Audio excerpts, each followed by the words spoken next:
नमस्कार. Recipe with आरती ढोबळेमध्ये तुमचं स्वागत आहे. आज बनवणार आहे मी चिगळची भाजी.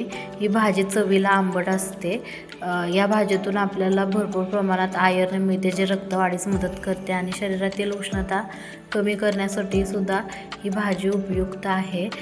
या भाजीला कोणत्याही लागवडीची गरज नाही. ही भाजी मनाने त्या ठिकाणी ओलावा आहे त्या ठिकाणी उगवते. सगळ्यात पहिल्यांदा आपण भाजी कशी निवडायची ते बघूयात. त्यासाठी आपल्याला भाजीची ती मुळं आहेत ते आपल्याला काढून घ्यायच्या आहेत. अशा पद्धतीने आपल्याला सगळी भाजी निवडून घ्यायची आहे.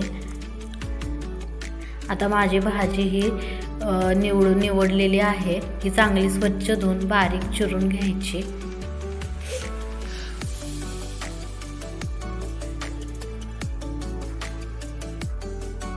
आता भाजी चिरून झालेली आहे. आता आपण भाजी करायला सुरुवात करूयात.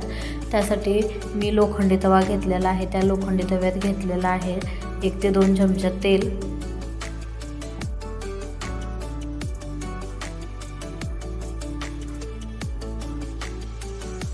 पाच ते 6 लसणाच्या पाकळ्या,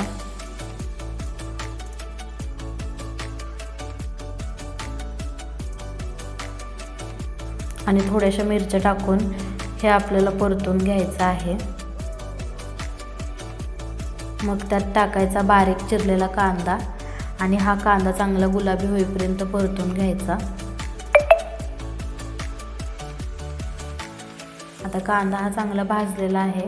मग आता यात टाकायची बारीक चिरलेली आपली चिगळची भाजी आणि स्वच्छ धुतलेली मसूरची डाळ.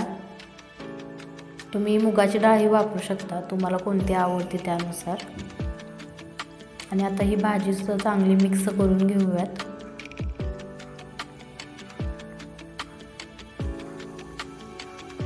मग टाकायचं चवीपुरतं मीठ आणि चांगली परतून घ्यायची ही भाजी. आता आपली चिगळची भाजी ही तयार आहे. रेसिपी आवडली असली तर चॅनलला लाईक करा, शेअर करा आणि सबस्क्राईब करा.